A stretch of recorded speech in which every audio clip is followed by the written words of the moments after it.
ठिक नभएपछि मणि दिन सक्दिन। भगवानले भन्नुभयो कलङ्क मेटाउनु भए पनि भालुकी छोरीसँग बिहे गर्न पर्ने भयो। ठिकै छ, भालु भए पनि सबै भने परमात्माले नै सृष्टि गरेको जीवात्मा हो। भगवानले विवाह गर्ने स्वीकार गर्नुभयो र त्यो भालुको कन्या जाम्बवान नामको भालुकी कन्या जाम्बवतीलाई लिएर हिँड्नु। अब भालुकी कन्या त्यस्तै छिन्, भालु जस्तै छिन् हैन। अब के गर्नु? महात्माहरू एउटा राम्रो रोचक प्रसङ्ग बताउने गर्छन्।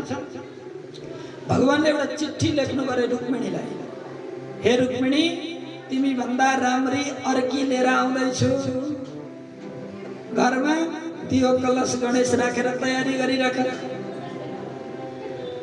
अब चिठी पढ्नुभयो रुक्मिणीले, अब अलिकति राम्री स्त्री होस्, तिमी भन्दा राम्री अरू पनि छन् भन्दाखेरि ऐना हेरेको हेरै गर्छन्। म चाहिँ कति राम्रा रहेछन्, फोटा हेर्छन्। एउटै स्त्रीको अगाडि अर्को स्त्रीको प्रशंसा अति राम्रो हुँदैन। अब त म भन्दा राम्री आइन् भने त बर्बाद छ, म भन्दा राम्री आइन् भने त बर्बाद छ। तुरन्तै पूजा कोठामा जानुभयो अनि गएर हे प्रभु, हे भगवान, मेरो जप तप र सेवा ठीक छ भने तो आउने वाली सौता म जत्तिकी होस् म भन्दा राम्री चाहिँ नहोस्, म जत्तिकी होस् म भन्दा राम्री नहोस्। रुक्मिणी मैयाले आशीर्वाद दिनुभयो। अब रुक्मिणी संसारकी सबैभन्दा राम्री। आज भालुकी छोरी जाम्बवती रुक्मिणीको त्यस आशीर्वादले रुक्मिणी जत्तिकै राम्री भइन्। बोलो राधे राधे। भगवानले लिएर आउनुभयो र त्यो मणि सत्राजितलाई दिनुभयो। सत्राजितले भन्न लाग्यो, प्रभु मैले गल्ती गरेँ, मैले नबोल्ने कुरो बोलेँ, मैले ठुलो अपराध गरेँ। अब यो मणि तपाईँ राजमहलमा लानुहोस्। भगवानले भन्नुभयो जतिखेर मैले मागेको थिएँ त्यतिखेर दिएको भए त लान्थेँ पनि, तर अब यो कलङ्कित भइसकेको मणिलाई मलाई मैले अहिले मणि लैजाउँ अनि मान्छेले फेरि कुरो काट्छन्। ए मारेर गुफामा फ्यालेको रहेछ क्या प्रसेनलाई अनि लिएर आए। ल मान्छेको आँखामा धुलो हाल्न त खुब आउँछ कृष्णलाई भन्लान् फेरि, त्यसैले यो कलङ्कित मणि मलान्न। अब सत्राजितलाई सबैले थोक्न थाले।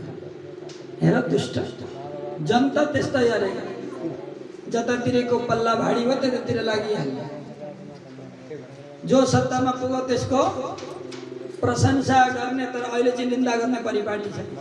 सत्तामा पुग्यो भने निन्दा गर्ने, सत्ताबाट बाहिर बसेर अलिक राम्रा कुरो गरे भने फलानु चाहिँ राम्रो भन्ने जनताको स्वभाव। अब यहाँ के भयो त भन्दाखेरि जुन जनताले सानैदेखि चोरको आदत लागेको, आखिर चोरै त रहेछ नि कृष्ण भन्थे भने आज तिनै जनताले कति पापी रहेछन्। त्यो सत्राजित हाम्रा यस्ता निर्मल पवित्र भगवान जस्ता राजालाई यसले दोष लगायो, चोरी लगायो, इन्जाम लगायो, यो दुष्ट रहेछ भनेर गाली गर्न थाल्यो। जसले देखे पनि थुथु गर्न थाल्यो, निन्दा गर्न थाल्यो। अब त सत्राजितको जिना हराम भयो। उसले सोच्यो भगवानले मणि त लानु भएन, अब मैले सुनेको छु जाम्बवान नामको भालुले मणि सहित कन्यादान गर्यो अरे, म पनि त्यसै गर्नु पर्यो। अब मणिको कुरा गरौँ भने भगवान सुन्नै मन पराउनुहुन्न। भगवानले थाहा नदिकन म मणि कन्यादान गर्दै दिन्छु भन्ने विचार गरे र प्रस्ताव लिएर गयो आफ्नी छोरी सत्यभामाको विवाह। भगवानले भन्नुभयो यदि भक्तजी भगवानसँग आउन चाहन्छ भने त्यसलाई रोक्न कसले सक्छ? ठिक छ। भगवानको तेस्रो विवाह हुने निश्चित भयो। तर सत्यभामाको विवाह सुधन्वा नामको ग्वालसँग हुने निश्चित भएर फुलमाला भइसकेको थियो, जनै सुपारी भइसकेको थियो। अनि राजासँग निश्चित गरियो, भगवानसँग विवाह गरियो। सत्राजितले मणि दिन खोज्यो, भगवानले भन्नुभयो यदि मणि दिने हो भने म बेहुली छोडिदिन्छु, मणि चाहिँदैन। प्रभु अब यो बुढेसकालमा म के गरेँ? आफूसँगै राख्ने, सम्पत्ति भएको दान गर्ने। मणि लान मान्नु भएन। सत्यभामाको बिहे त भयो। यता सुदनवाला अक्रूरले उचाल्नु भयो, ए सुदनवा शतधनवा, हेर त्यो जुन के अरे सत्यभामा हुन् तिमीसँग फुलमाला भइसकेको थिएन भन्दा छन त थियो, हजुर के गर्नु, राजाले लगिहाल्यो। तिमीसँग फुलमाला भइसकेपछि त बिहे त तिमीले नै गर्नुपर्ने हो। ठिक छ, राजाले लगे, तर सत्यभामासँग बिहे भएपछि त्यो मणि त तिम्रै हुन्थ्यो नि, होइन हो? सत्यभामा लिएर गए, मणि त छँदैछ नि बासँग, मणिमा त दावा तिम्रो गर, दावा पेश गर। कोही कोही मान्छे हुन्छन् उचाल्दिने, अर्कालाई बेफाल्तुमा उचाल्दिने, अनि आपत्ति पर्यो भने साथ नदिने। त्यही भएर मान्छेले उचाले भन्दैमा उचालिनु हुँदैन। कुरा बुझ्नुहोस्, कसैले उचालिदियो भने उचालिनु हुँदैन। कसैले हामीलाई फसाउनको लागि पनि उचालिरहेका हुन्छन्। अक्रूरले उचालिदिनु त भयो, शतधनमा गयो सत्राजितसँग। ए हुन नसकेका ससुराबा, छोरी त अर्कालाई दिनुभयो, अब मणि दिनु मलाई। बाबु मणि त दिन्थे, बुढो भइहाले, अब यो मणि मैले राज्य कोषमा जम्मा गरिदिइसकेँ, यसको सम्पत्तिको अधिकार मलाई छैन। त्यसैले यो मणि मेरो रहेन, अब त सार्वजनिक सम्पत्ति भयो। यो तिम्रो पनि हो, मेरो पनि हो, अर्काको पनि हो, यो सबैको सम्पत्ति हो, साझा सम्पत्ति। धेरै बहाना नबनाऊ, छोरी पनि दिएन, मणि पनि नदिने, झगडा गर्न थाल्यो। म जसरी पनि मणि लिएर जान्छु भन्न थाल्यो। सत्राजितले लु त कसरी लाँदा रहेछौ हेरौँ। अब त धक्का मुक्की हुन थाल्यो। शतधन्वाले मजाले धक्का दिएछ, दिवालमा ठोकिएर प्राणान्त भयो। मणि लिएर भागो शतधन्वा। अब जाने कहाँ भन्दा अक्रूरसँग गयो। हे अक्रूरजी महाराज, तपाईँले नै भनेर म त्यहाँ गएँ, जाँदाखेरि अलिअलि झगडा भयो, बा त्यसै बिरामी हुनुभएको रहेछ, मैले मजाले धक्का लाग्यो, गइ त अब मणि त ल्याएँ, के गर्नु? तपाईँ त मन्त्री हो, यसो राजालाई भनसुन गरेर यो अपराधबाट मलाई बचाइदिनुहोस्। मैले नगर्नुपर्ने अपराध गरेँ, मलाई बचाइदिनुहोस्। तपाईँ त सत्तामा हुनुहुन्छ, तपाईँले भनेको कुरा कृष्णले मान्नु पनि हुन्छ, मलाई बचाउनुहोस्। अक्रूरले भन्छन्, अरे मणिको लागि दावा पेश गर भनेको थियो, तँलाई कसैलाई मार भनेको थियो, म साथ दिन्न। उचाल्ने बेलामा उचाल्दिने, अब साथ नदिने। संसार यस्तै हो, त्यही भएर संसारको पछाडि लाग्नु हुँदैन।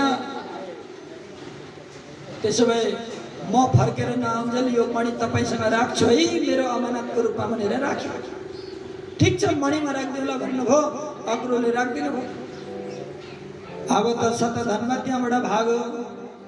सत्यभामाले थाहा पाउनुभयो पिताजीलाई मार्यो भनेर खुब रुन थाल्नुभयो। देशको म रानी हुँ, तर मेरै पिताजीको त्यस्तो हत्या भयो, हत्यालाई कारवाही पनि हुँदैन भन्दै रुन थाल्नुभयो। भगवान कृष्ण र बलराम शतधन्वालाई खोज्नको लागि रथमा चढेर हिँड्नुभयो। उसलाई अन्वेषण गर्दै गर्दै शतधन्वा भाग्दै गयो। भगवान पछि पछि पछि दौडिँदै जानुभयो रथ। हुँदै हुँदै नेपाल भूमिमा आइपुग्नु भयो। नेपाल जननीको नेपालतिर आउनुभयो। भाग्दै भाग्दै भाग्दै जनकपुरको छेउ भगवानले जनकपुरको छेउमा शतधन्वालाई धनुषबाट प्रहार गरी त्यसको प्राणान्त गर्नुभयो। अनि त्यसको रथमा खोज्नुभयो, त्यसको शरीरमा खानतलास गर्नुभयो, मणि त छैन। बलरामलाई भन्नुहुन्छ, दाजु मणि त छैन। दाजु अत्यन्तै क्रोधित हुने। बलरामजी क्रोधित हुने। अरे घरि मणि चोर भन्छन्, घरि के भन्छन्, यो मणिको चक्करमा त कलङ्कित भइस्। जबसम्म यो मणिको कलङ्क तँलाई मेटिँदैन तबसम्म म द्वारकापुरी आउँदिन। मेरो साथी यहाँ जनक राजा छन्, म जनक राजा कहाँ बस्छु भनेर बसे। भगवान फर्किनु भयो। त्यहाँ बलरामजी जनकपुरमा बस्नुभयो निकै वर्ष। अनि भीम र दुर्योधनले गदा युद्ध यही जनकपुरमा आएर सिकेका। हेर्नुहोस् है, त्यतिखेर यहीँ गुरुकुल खोल्नुभयो, यहीँ बस्नुभयो, यहीँ पढाउनु भयो। तर फर्केर द्वारकापुरी जान मन पराउनु भएन। अब त्यो मणि त खुब खोजी भयो। जब मणि निकै खोजी भयो, कहीँ भेटिएन। अक्रूरजी गायब हुनुभयो एकाएक। कहाँ जानुभयो भनेर अक्रूरजीलाई खोज्दै जाँदा अक्रूरजी त बनारसमा हुनुहुँदो रहेछ। हेर्नुहोस् है। अनि त्यो मणि लिएर भाग्नु भएको रहेछ। सुन्दिहाल्छ टन्न। अनि बिहान उठो, ब्राह्मणलाई बोलायो, दान गरो, घरि घाटको निर्माण गरो, घरि मन्दिरको निर्माण गरो, घरि के गरो। चकाचक। त्यहाँ त ठुला दानवीर भनेर नाम कहलाका रहेछ। ठुला दानवीर। अक्रूर जहाँ जान्छन् सबै सभा जुरुक्क उठेर स्वागत गर्ने। हो दानवीर आउनुभयो, दानवीर आउनुभयो, अब हामीलाई सम्पत्ति दिनुहुन्छ भन्दा रहेछन् मान्छे मक्ख। अब हेर्नुहोस् है, भगवान पुग्नुभयो। भगवान पुगेर अक्रूरसँग भेट गर्नुभयो। काका, अनि द्वारकापुरी छोड्नु भएछ नि त? हेर बाबु, अब धेरै घरमा बसेर हुँदैन, बुढो पनि भए। त्यही भएर तीर्थयात्रा गर्न निक्लेको। एउटा कुरा थाहा छ काका? के कुरा? त्यो मणि हरायो नि, तपाईँलाई थाहा छ? तपाईँले भेट्नु भएको छ? ननो दानपते नस्ततयस्ते सतधन्मना समन्तकमणि श्रीमान विदिता पूर्वमेव नः। त्यो मणि हराएको कुरो तपाईँलाई थाहा छ? के अरे यो अक्रूरलाई अहङ्कार भइसकेको थियो। धेरै सम्पत्ति भयो भने मान्छेलाई अहङ्कार आउँछ है। कुरो बुझ्नु होला। अब मसँग धन छ, सम्पत्ति छ, मान्छेले मलाई मानेका छन्, सबैले जहाँ गयो ती जय जयकार गरेका छन्, सबैले नमस्कार गरेका छन्। अब मलाई दुनियाँ किन चाहियो? मेरो दुनियाँ त यही हो। मलाई आफन्त किन चाहियो? मान्छेमा कति अहङ्कार आउँछ। त्यो धन सक्यो भने, केही कारणवश धन सक्यो भने कतिखेर सकिन्छ धनको कुनै ठेगान हुन्छ र? एउटा मान्छे 15-20 बिघा जमिनको मालिक, घरमा टनाटन काम गर्ने राखेर काम गरी खाएको मान्छे। अब यो खेती किसान गर्दा गर्दा मान्छेलाई कराउँदा कराउँदा वाक्क भए भने सबै बेचेर काठमाडौँमा 5 तले किनेर बसे। 4 तला भाडा लाउँछु, माथिको गोडा हल्लाएर खाएर बसेर खान्छु भनेको।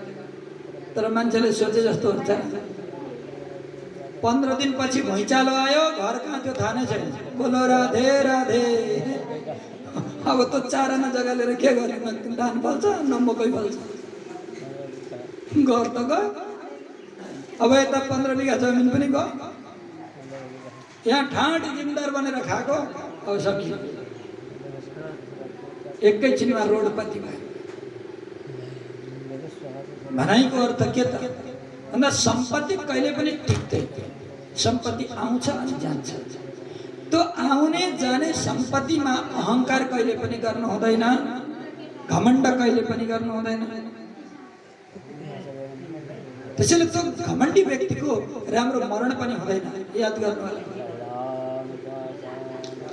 त्यसैले यहाँ बताउनुहुन्छ अक्रूरलाई पनि घमण्ड आयो। हेर्नुहोस्, पहिले त्यत्रो भगवानको स्तुति गर्ने, भगवानको पूजा गर्ने, भगवानलाई यमुनामा दर्शन गर्ने, त्यो सम्पूर्ण ज्ञानको विस्मृति भयो।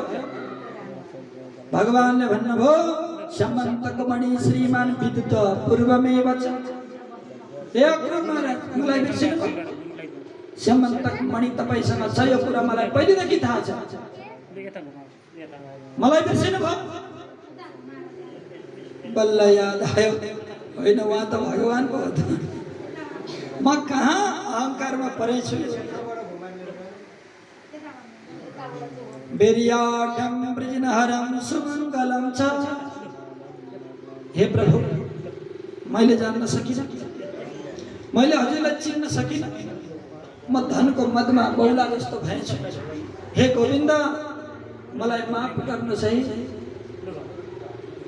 भगवानले भन्नुभयो, हे अग्रजी महाराज, तपाईले सम्पत्तिको दुरुपयोग गर्नु भएन।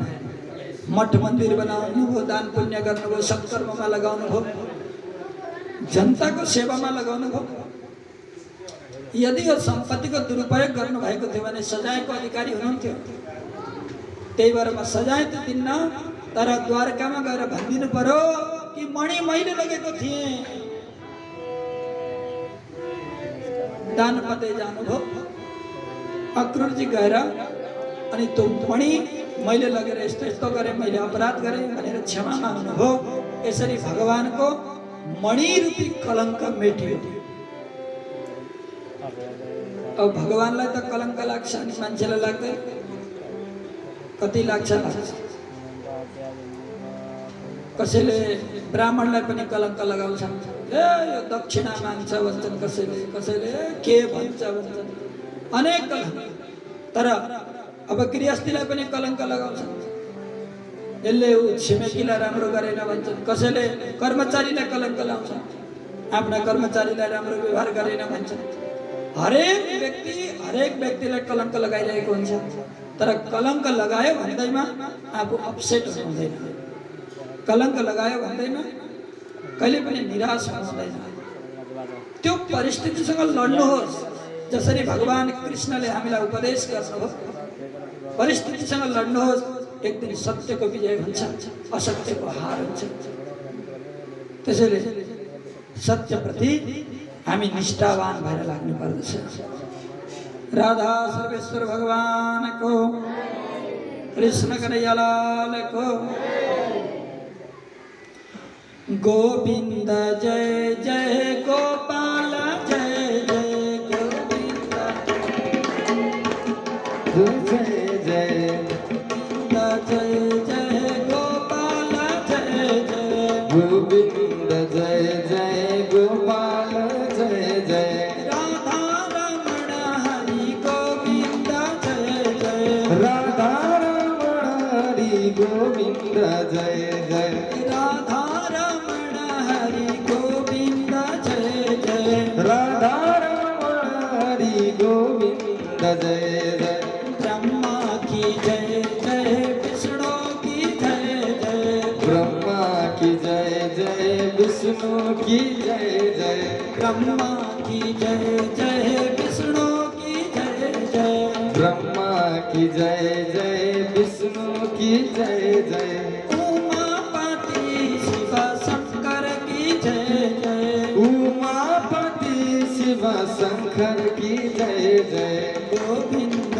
जय जय गोपाल जय जय गोविंद जय जय गोपाल जय जय गोविंद जय जय गोपाल जय जय गोविंद जय जय गोपाल जय जय राधा रमण हरि गोविंद जय जय राधा रमण हरि गोविंद जय जय राधा रमण हरि गोविंद जय जय राधा रमण हरि गोविंद जय जय बोलो गोविंद भगवान को जय हो त्यसैले सज्जन, कलङ्कदेखि कहिले नडराइकन समयसँग लड्न सक्नुपर्छ।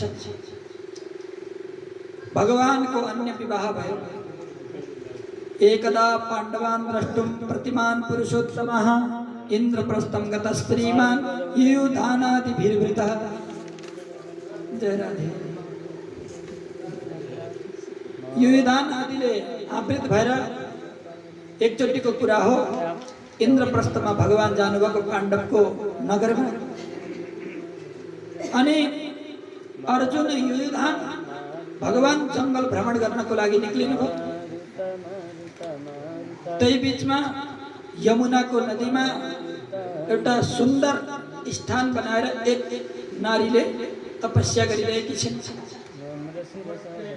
गएर सोध्न लाग्नुभयो कि तपाईँ को हो? अर्जुनले सोधेको प्रश्नमा ती कन्याले उत्तर दिन्छन्, अहम देवस्य सवितुर्दुहिता पतिमिच्छति। म सूर्य की कन्या हूँ, म सूर्य की कन्या हूँ। म भगवान कृष्णलाई पति पाऊँ भनेर तपस्या गरिरहेकी छु। इन्द्र के अरे भन्न लाग्यो, म सूर्य की छोरी हूँ, म सूर्य की छोरी हूँ। भगवान कृष्णलाई पति रूपमा पाउनको लागि तपस्या गरिरहेकी छु। अर्जुनले गएर भन्नुभयो भगवानलाई कि प्रभु यो त फेरि हजुरकी श्रीमती बन्ने भनेर भन्दैछ। भगवानले भन्नुभयो दुई तीनवटी छँदैछन्, अरू एउटी भए के फरक पर्छ, बुझ्छौ? उनलाई पनि विवाह गर्नुभयो। भगवानका 4 विवाह भए। बिन्दानुबिन्दानवत्यो दुर्योधन वसान गौः स्वयंवरे स्वभगिनीं कृष्णे सप्तमसेदधा। एउटा उज्जैनका राजा थिए जसको नाम बिन्दा अनुबिन्दा थियो। वो दुर्योधनको वशमा थियो त्यो राज्य। तर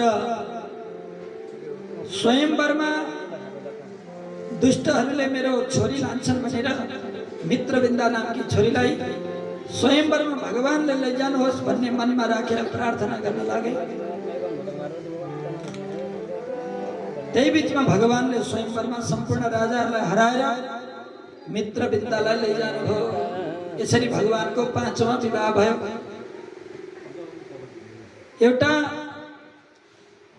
कोसलपुरी भनेको अयोध्या राज्यको नग्नजित नामका राजाको घरमा सत्या नामकी छोरी छिन्। छोरी अत्यन्तै राम्री छिन्।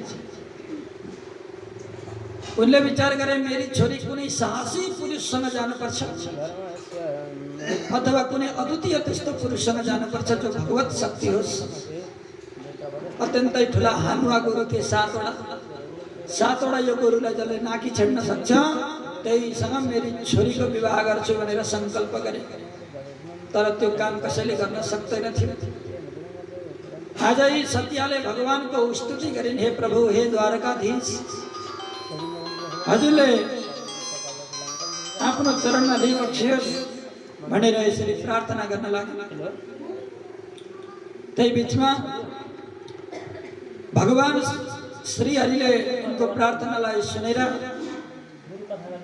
प्रार्थनालाई सुनेर तुरन्तै त्यहाँ जानुभयो र 7 रूप धारण गरेर 7वटै कुराको त्यो गोरुको चाहिँ नाकी छेडिदिनुभयो। राधरणीय सज्जन र भगवानको यस्तो प्रकारले 6वां विवाह सम्पन्न भयो। 7वां विवाह आफ्नै फुपूको छोरी भद्रा जुन सुतकृतिको छोरी थिइन्, भगवानसँग अत्यन्तै माया गर्थिन् र विवाह गर्नेको लागि बेजोड इच्छा भयो र भगवानले उनलाई पनि स्वीकार गर्नुभयो। फुपूकी छोरी त बिहे गर्नु हुँदैन मामाको छोराले, हैन? तर भगवानले बिहे गर्नुभयो। र आज पनि त्यो ठाउँमा परम्परा चल्यो। दक्षिण भारतमा फुपूको छोरी मामाको छोरी बिहे गर्ने चलन। यो कार्य गर्न हुँदैन थियो, तर भगवानसँग अनन्य भक्ति भाव राख्ने भएकै कारणले भगवानले गर्नुभयो। 8वां विवाह मध्य प्रदेशका राजा जुन उनकी छोरी थिइन् लक्ष्मण, स्वयंवरमा भगवानले हरण गर्नुभयो। यसरी भगवानका 8 विवाह भए। यसलाई भनिन्छ अष्टपट रानी। भगवानका अरु 16,100 विवाह भए। त्यो कसरी? प्राग ज्योतिष नामको पुर हुन्छ अनि त्यहाँनेर एउटा भौमासुर नामको राजाले राज्य गर्छ। बहुतै भयंकर उल्बड शासक थियो, अत्याचारी थियो, दुराचारी थियो, व्यभिचारी पनि थियो। यसले के गर्दो रहेछ भने राजाहरूलाई जित्दो रहेछ अनि जितेर राजकुमारीलाई अपहरण गर्दो रहेछ अनि लिएर जाँदो रहेछ। यसमा 2टा मत छ। एउटा मतमा भनिएको छ 20,000 पुगेपछि यसले काली मातालाई हवन गर्नको लागि संकल्प गरेको थियो। अर्को प्रमाण पाइन्छ, होइन 20,000 भएपछि एकैचोटि बिहे गर्छु भनेर राखेको थियो, चाहे जेसुकै। धेर प्रमाण चाहिँ कालीलाई हवन गर्ने भन्ने उतान्त्र खेलाउने थियो भनेर भनिन्छ। अब त उसले 16,100 राजकन्याहरूलाई बन्दी बनाएको थियो। तिनीहरू सबैले पुकार गर्न थाले कि हे गोविन्द, हे माधव, हामीलाई बचाउनुहोस्, हामीलाई हजुरको चरणको दासी बनाउनुहोस्। आज भगवानले सत्यभामालाई लिएर वरुणको पनि पुकार सुन्नु थियो अनि स्वर्गमा गएर पारिजात धारण गर्नुभयो। त्यसै गरी अब धरतीमा आएर जुन प्रागज्योतिषपुरमा वरुणका आमाको चुरा त्यो भौमासुरले लगेको थियो, त्यो पनि निकाल्नु थियो।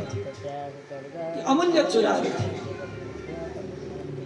सत्यभामालाई लिएर गरुडारूढ भएर प्रागज्योतिषपुर जानुहुन्छ, तर त्यहाँ भित्र पस्न सक्नुहुन्न, किनभने पहिले अस्त्र शस्त्रको घेरा छ पुरापुरीमा।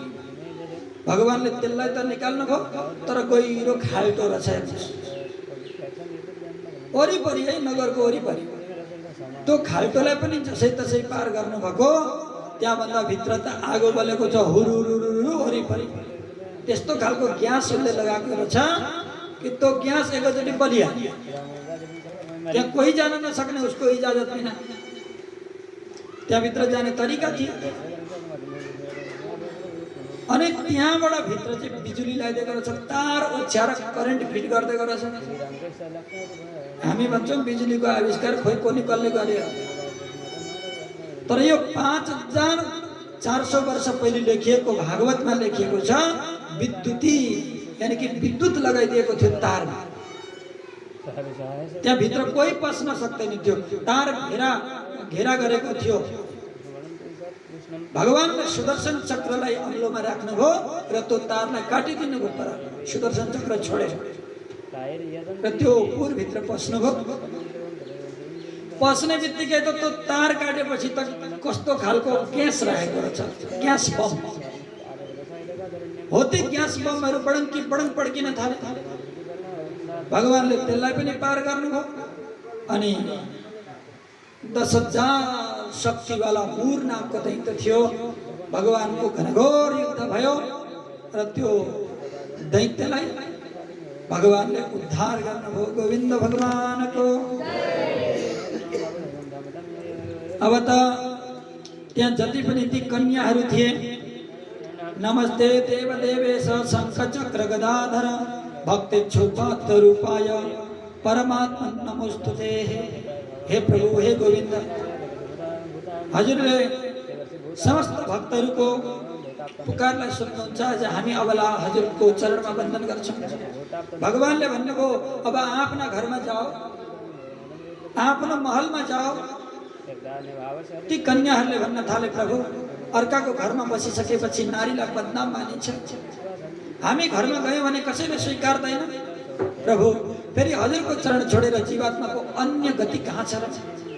हे गोविन्द, हजुरको चरणमा आइसकेपछि फेरि संसारमा हामी फर्कन चाहन्नौँ, हजुरसँगै बस्न चाहन्छौँ। अब त्यत्रो अवधि स्त्री लिएर गयो भने कृष्णले यो के गरेको होला भन्न, अरू रानीहरूले अपमान गर्ला। भगवानले सोच्नुभयो, ठिक छ, त्यसो भए तिमीहरूसँग पनि विवाह गरिदिन्छु। एउटै मुहुर्तमा 16,100 रानीसँग विवाह सम्पन्न भयो। एउटै मुहुर्तमा। नभए त पोते लाउँदै कमसेकम 1 महिना बित्थ्यो। 16,100लाई लगाएको छ सिन्दुर पोते, होइन? तर एउटै दिन एउटै मुहुर्तमा।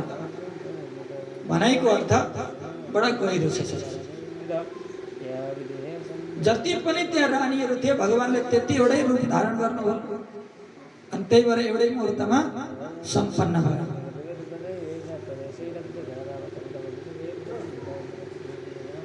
अर्को कुरो बुझ्नुहोस्, भगवानले 16,108 विवाह त सम्पन्न भयो।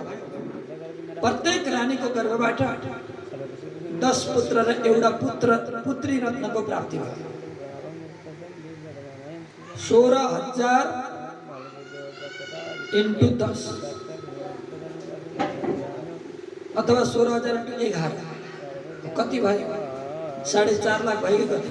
सन्तानै मात्रै कति? अब यो भगवानको विचित्रको बृहत परिवारको एकचोटि विचार गर्नुहोस्। हामीले भनेका छौँ भगवान अनि विवाह गर्नुभएको छ 16,108। यो कस्तो अचम्मको कुरा। हुन त प्रत्येक रानीबाट 10 पुत्र र 1 पुत्री, यो पनि बहुतै विचित्रको कुरा। यसको वास्तविक रहस्य के होला? पक्कै पनि हामीमा कौतलता जागिरहेको होला।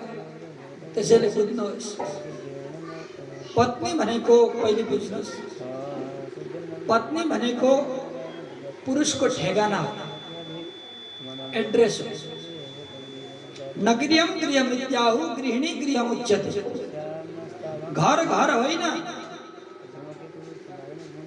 त्यो घर घर होइन जहाँ घरवाली छैन, जहाँ घरवाली छैन घर चित्तै होइन। मान्छेको घर भनेको घरवाली भएको ठाउँलाई घर भनिन्छ। देव वासुदेव गृहे साक्षात् भगवान यज्ञ पुरुष।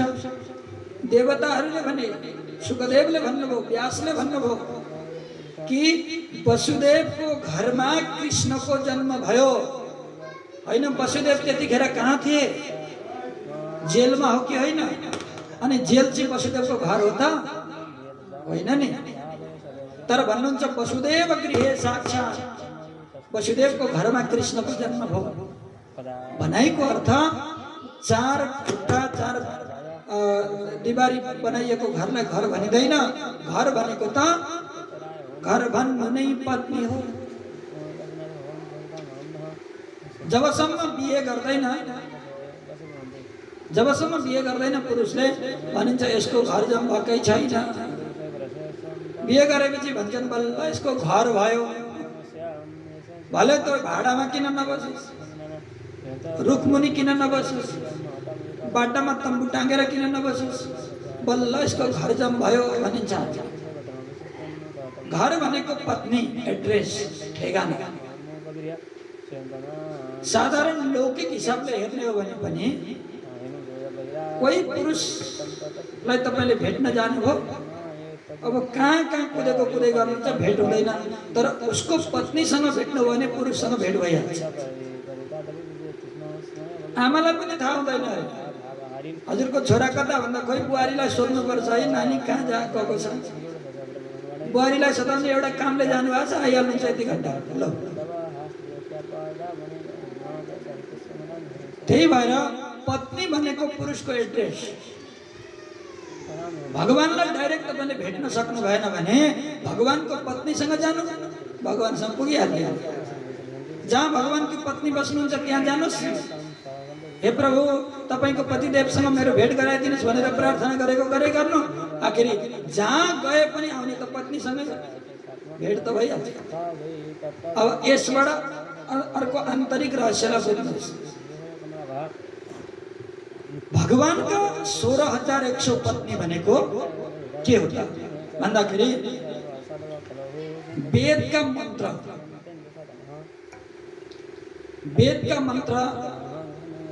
जुन 80,000 मन्त्र मध्ये 16,000 मन्त्र चाहिँ उपासना गर्ने योग्य मन्त्र छन्। जस्तै त्यसै मध्येको एउटा राखौँ, गायत्री मन्त्र। जसले गायत्री मन्त्रलाई साधना गर्यो त्यसले भगवान पक्ड्यो कि पक्डेन? बोलो राधे राधे। मधुबातारितायते मधुक्षरन्ति सिन्धवः। यो मन्त्रलाई सिद्ध गर्ने वालाले भगवानलाई पक्ड्यो कि पक्डेन? कुनै पनि मन्त्रलाई हेर्नुहोस्। गायत्री त्रिष्टुप जगत्यं निष्टुपङ्क्त्यासः यतुष्णियाकक्षुचिभिः संयन्तत्वा। यो मन्त्रलाई साधना गर्नाले पनि भगवानलाई पक्ड्यो। यानी कि 16,000 वटा वेदका मन्त्रमा कुनै पनि एउटा मन्त्रलाई पक्डिनुस्, भगवानसँग पुग्नुहुन्छ। ती भगवानका पत्नी हुन्, भगवानको घर हो। त्यही भएर तपाईँले त्यो मन्त्रलाई पक्डिनु भने 100 वटा 100वटा भनेको भक्ति उपनिषद उपनिषद धेरै छन् ईशानी 9 उपनिषद भनेर शंकराचार्यले भाष्य पनि गर्नुभएको छ 9वटा उपनिषद तर उपनिषद अनन्त छन् धेरै छन् त्यसै मध्ये 100वटा उपनिषद चाहिँ भक्तिको मात्रै प्रतिपादन गर्छ श्वेता सरो उपनिषद गोपाल तापनी उपनिषद हैन राधा नामुक्त उपनिषद अनेक उपनिषदहरूले भगवानको भक्तिको प्रतिपादन गर्छन् त्यही भएर 100 पत्नी भनेको 100वटा भक्ति उपनिषद ती मध्ये एउटा मात्रै उपनिषदको कुरालाई मान्नुहोस् भगवानसँग पुग्नुहुन्छ अब अर्को 8वटा पत्नी यी चाहिँ 16100 वटा चाहिँ रानी भए अनि 8वटा चाहिँ पटरानी भने पटरानी भनेको भित्रिया हैन भगवानको कार्यलाई बुझ्नुहोस् पहिले भगवानको कार्य हो पालनकर्ता यो संसारको पालन गर्नुहुन्छ सृष्टि गर्नुहुन्छ पनि एक्लै गर्नुहुन्न आफ्ना पत्नी सहित भएर गर्नुहुन्छ र त्यो पत्नी भनेको को हो त भन्दा पत्नी भनेको 8वटा प्रकृति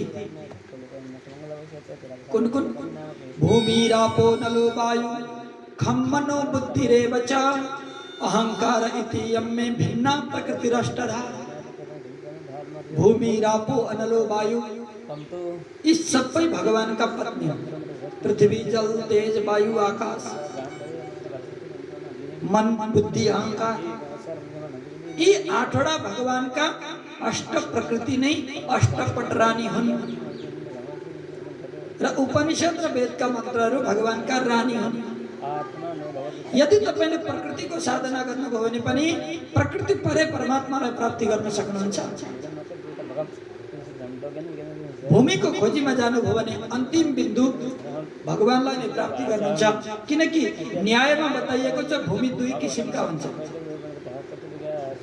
कसरी नित्य अनित्य छ भूमि नित्य पनि छ अनित्य पनि छ नित्य करे अनित्य कार्य रूपा नित्य परमाणु रूपा परमाणु रूपको पृथ्वी नित्य हुनुहुन्छ र कार्य रूप की पृथ्वी अनित्य हुनुहुन्छ हेर्नुहोस् जुन परमाणुबाट पृथ्वी बन्छ त्यो परमाणुसम्म तपाईँ पुग्नुभयो भने भगवानसम्म पुग्न सक्नुहुन्छ याद गर्नुहोला यो अनित्य पृथ्वी त आज छ भोलि छैन तर परमाणु रूप पृथ्वी जहिले पनि रहन्छ र त्यही परमाणुबाट फेरि पृथ्वीको सिर्जना हुन्छ एकचोटि नाश भइसकेको पृथ्वी फेरि सिर्जना हुन्छ कसरी भन्दा त्यो परमाणु रूपमा पृथ्वीबाट बुझ्ने कुरा बहुत गहिरो छ यो सुन्न थाल्यो भने हामीलाई ऊँ पनि लाग्न सक्छ किन बुझिँदैन नि धेरै तर यो बुझ्न चाहिँ नितान्त आवश्यक छ केवल भगवानको यति बिहे भन्दै गयो भने खाली बिहे मात्रै गर्दै रहेछन् भगवान भने जस्तो हुँदैन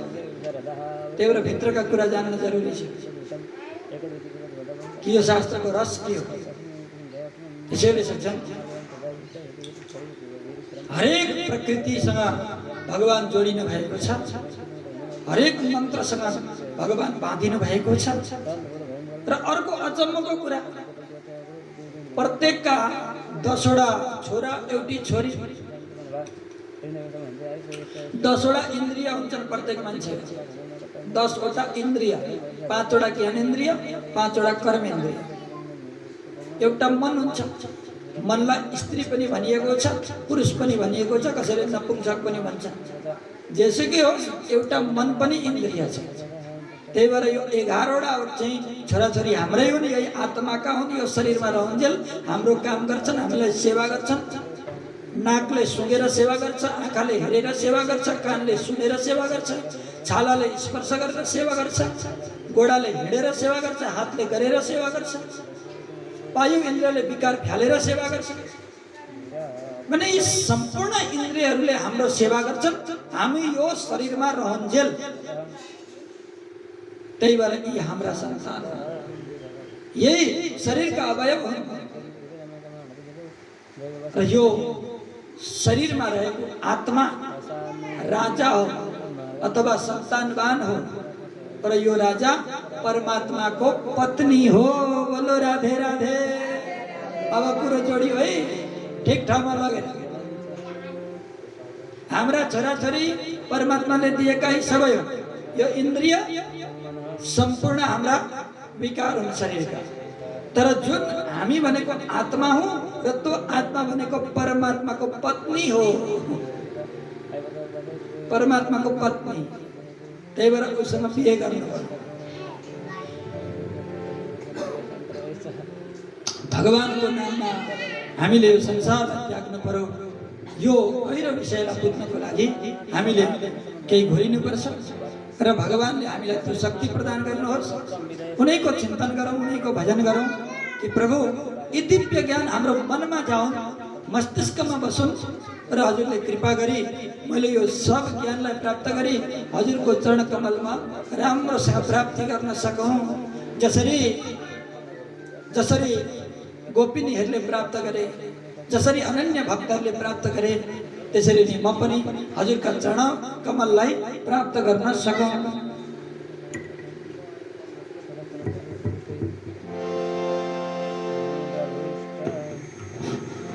श्री कृष्ण भगवान को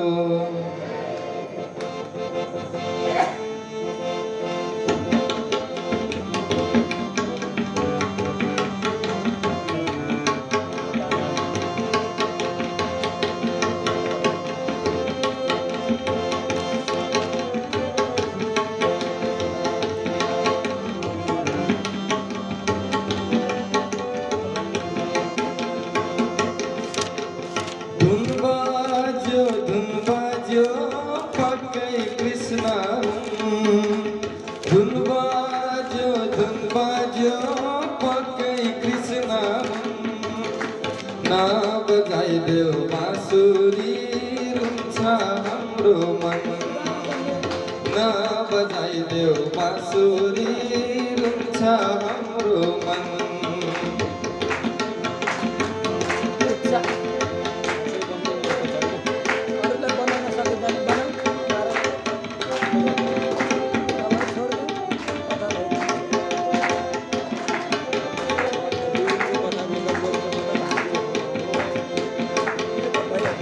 संसार हेर्ने आँखालाई छेक्यो जालैले,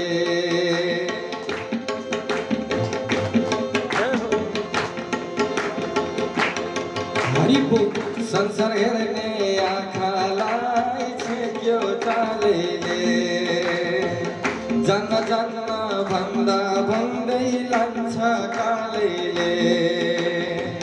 संसार हेर्ने आँखालाई छेक्यो जालैले, जान्न जान्न भन्दा भन्दै लान्छ कालैले।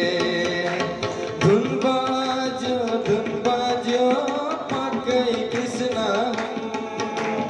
धुन बाज्यो पक्कै कृष्ण, न बजाइदेऊ बाँसुरी रुन्छ हाम्रो मन, न बजाइदेऊ बाँसुरी रुन्छ हाम्रो मन। श्री कृष्ण भगवान को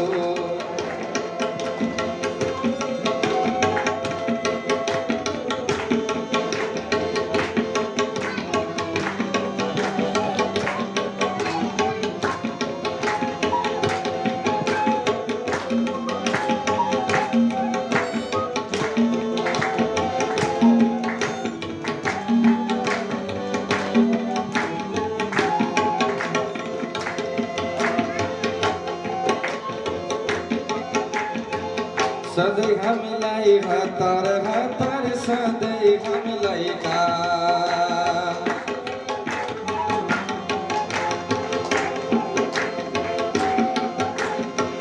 सधैँ